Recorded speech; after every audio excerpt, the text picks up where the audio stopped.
ആരാന്നൊന്നും ചോദിക്കരുത് കേട്ടോ, ഇതൊക്കെ ഞാൻ തന്നെയാണ്. അല്ല മുഖച്ചായം തോന്നുന്നുണ്ടോ?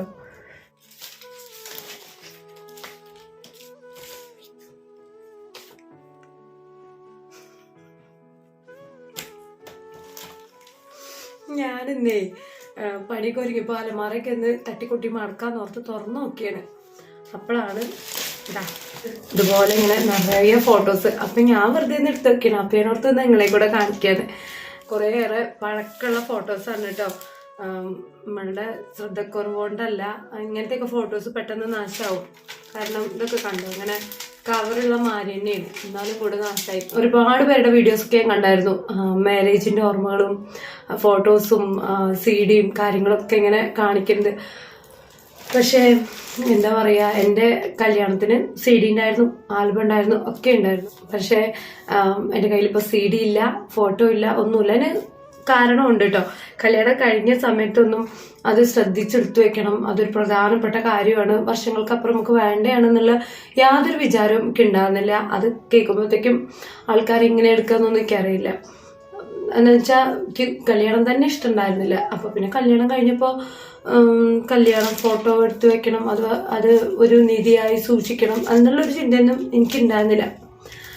പക്ഷെ ഇപ്പം എനിക്ക് ശരിക്കും സങ്കടമാവുന്നുണ്ട്. കാരണം നമുക്ക് അങ്ങനത്തെ ഒന്നുമില്ല, ഒരു കല്യാണ ഫോട്ടോ ഇല്ല, ഒന്നുമില്ല. എൻഗേജ്മെന്റിന്റെ ഫോട്ടോസും കാര്യങ്ങളൊക്കെ എന്തോ ഭാഗ്യത്തിന് കേടുവരാണ്ട് ഇങ്ങനെ കയ്യിലുണ്ട് കേട്ടോ.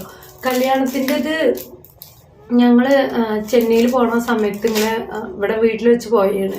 ഓട് വീടാണ് തറവാട്. അപ്പോൾ വെള്ളം ഉള്ളിലേക്കായിട്ട് എന്താ അറിയില്ല, പെട്ടിയുടെ ഉള്ളൊക്കെ നനഞ്ഞിട്ട് ഈ നല്ല കട്ടിയുള്ള ആൽബ അതിൻ്റെ ഉള്ളൊക്കെ ഇങ്ങനെ ഒട്ടി ഒട്ടി പിടിച്ച് അങ്ങനെ കേടുവന്നാ തോന്നുന്നു.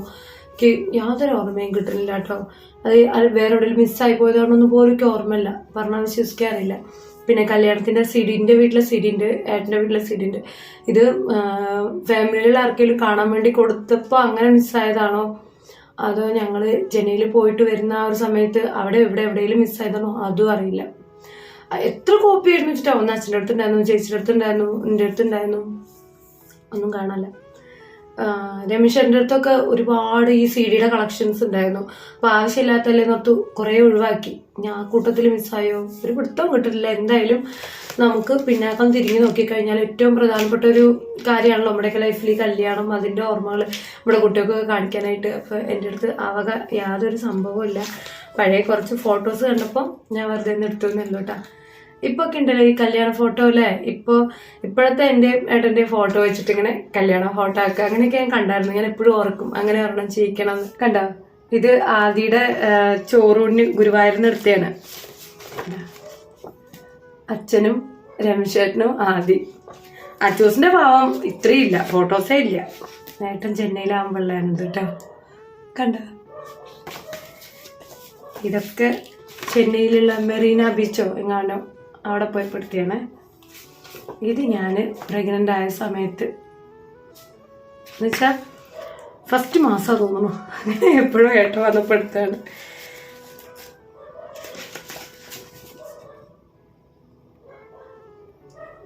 ഇതിൻ്റെ അച്ചമ്മ അന്തമില്ലാത്ത കാലത്ത് കെട്ടിക്കൊടുത്തതല്ലേ, അപ്പം അതിൻ്റെതായ പ്രശ്നങ്ങൾ കൊണ്ട് യാതൊരു സീരിയസ്നെസ്സും എനിക്ക് ഒന്നിനും ഉണ്ടായിരുന്നില്ല.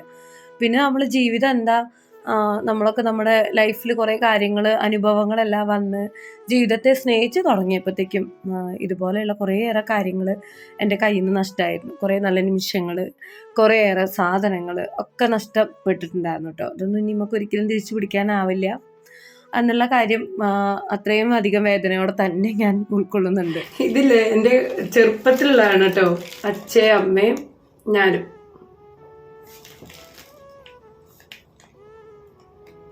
അച്ഛൻ അമ്മ ഇങ്ങനെ തോളിലൊക്കെ ആയിട്ടിരിക്കുക, ഇങ്ങനെ കൂട്ടാണ്ട്. അടുത്തിൻ്റെ ഫസ്റ്റ് ബർത്ത്ഡേക്ക് അച്ഛനൊക്കെ ചെന്നൈയിൽ വന്നപ്പോൾ എടുത്ത ഫോട്ടോസാണ് കേട്ടോ. ഞങ്ങൾ ബീച്ചിലൊക്കെ പോയിട്ട്.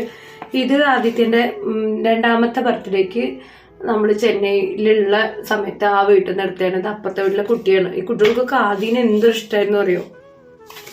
ഇതാ ഞാനും എൻ്റെ ചെറിയ അനിയത്തിയാണ് കേട്ടോ. അവള് പോത്തായിപ്പോയി വളർന്നിട്ട്. ഞങ്ങൾ എൻഗേജ്മെന്റിന്റെ ഫോട്ടോ ആണേ. ഇത് ഞാൻ ആദ്യം പ്രസവിച്ച് കിടക്കുന്ന സമയത്തുള്ള. എൻഗേജ്മെന്റിന്റെ ഒക്കെ ഫോട്ടോയിൽ എൻ്റെ മോന്ത ഇങ്ങനെ ഉരുട്ടി പിടിച്ചിട്ടായിരിക്കും. കല്യാണത്തിന്റെ ഫോട്ടോയിൽ ഇതിലും ഭീകരമായിരുന്നു. അതൊന്നും ഇല്ലാത്തതൊരു കണക്കിന് നന്നായി, എനിക്ക് കാണണ്ടാലോ അല്ലേ. പക്ഷെ പിന്നീട് അങ്ങോട്ട് എൻ്റെ ഇളി നിന്നിട്ടില്ലേ, അത് വേറെ കാര്യം. പിന്നെ എല്ലാ ഫോട്ടോകളിലും വീഡിയോസിലൊക്കെ ഞാൻ ചിരിച്ചിട്ടാണ്. അപ്പം നമ്മുടെ ജീവിതത്തിലെ മാറ്റങ്ങൾ തന്നെയാണ് നമ്മുടെ മുഖത്തെ സന്തോഷങ്ങളും കാര്യങ്ങളും ഒക്കെ കാണിക്കുന്നത് അല്ലേ. ഈ ഫോട്ടോ ഞങ്ങൾ ഗുരുവായൂർ പോയപ്പോഴത്താണ്. ആദ്യനെ ചോറ് കൊടുക്കാൻ പോയപ്പോട്ടോ, ഞാനും അച്ഛയും ആദ്യമാണത്. പിന്നെ ഇതൊക്കെ ആദിത്യൻ്റെ ബർത്ത്ഡേ ഫോട്ടോസാണ് ചെന്നൈയിലാവുന്ന സമയത്ത്. ഇത് ഞാൻ എൻഗേജ്മെൻറ്റിന് അവർക്ക് കൊടുത്ത ഫോട്ടോയാണ്. അതൊക്കെ ആകെ കേടായി പോയിട്ടുണ്ട്. അച്ഛയും ഉണ്ണിയും കൂടെ കടന്ന് ഫോട്ടോ എടുത്തിരിക്കുന്നത് കണ്ടോ. എന്ന് വെച്ചാൽ ഞാൻ പ്രസവിച്ചിറക്കുന്ന സമയത്ത് ഇടയ്ക്കിടയ്ക്ക് വീട്ടിലേക്ക് വരുമായിരുന്നു ഏട്ടൻ. ആ സമയത്തൊക്കെ ഇങ്ങനെ ഓരോ ഫോട്ടോയും എടുക്കായിരുന്നു കേട്ടോ. അപ്പോൾ അതിൽ ചിലതൊന്നും ഒട്ടും കേടില്ലാണ്ട് നല്ല ഭംഗിയായിട്ട് ഇപ്പോഴും ഇരിക്കുന്നുണ്ട്. അപ്പോൾ കുറേയേറെ ഞങ്ങളിങ്ങനെ ഫോട്ടോ എടുത്ത് ഫേസ്ബുക്കിലൊക്കെ ഇട്ടിട്ടുണ്ടായിരുന്നു. എൻ്റെ അക്കൗണ്ടിലല്ല, ഏട്ടൻ്റെ കയ്യിൽ. എന്ന് വെച്ചാൽ ഇതിലൊക്കെ ആകുമ്പോഴത്തേക്കും വല്ലാണ്ട് കേടാവും. ഫേസ്ബുക്കിലാകുമ്പോൾ അതിലങ്ങനെ ഉണ്ടാവുമല്ലോ. അപ്പോൾ ഇതാണ് എൻഗേജ്മെൻറ്റിൻ്റെ ഫോട്ടോ കേട്ടോ. ഈ സാരിയും വളയൊക്കെ അവിടെ നിന്ന് കൊണ്ടു തന്നെയാണ്. പിന്നെ വേറൊരു കൂട്ട് ചുരിദാറും ഉണ്ടായിരുന്നു. അത്രയൊക്കെ ഉള്ളൂ എൻഗേജ്മെൻറ്റ് ഫോട്ടോസ്. അതിലും അങ്ങനെ ഞങ്ങൾ രണ്ടുപേരും ഒരുമിച്ച് നിൽക്കുന്ന അങ്ങനത്തെ ഫോട്ടോസൊന്നും ഇല്ല തോന്നുന്നു. ഇതിലൊന്നും കാണാനില്ല. ഇനി അതും ഇതൊന്നും മിസ്സായതാണോ എന്ന് എനിക്കറിയാൻ പാടില്ല.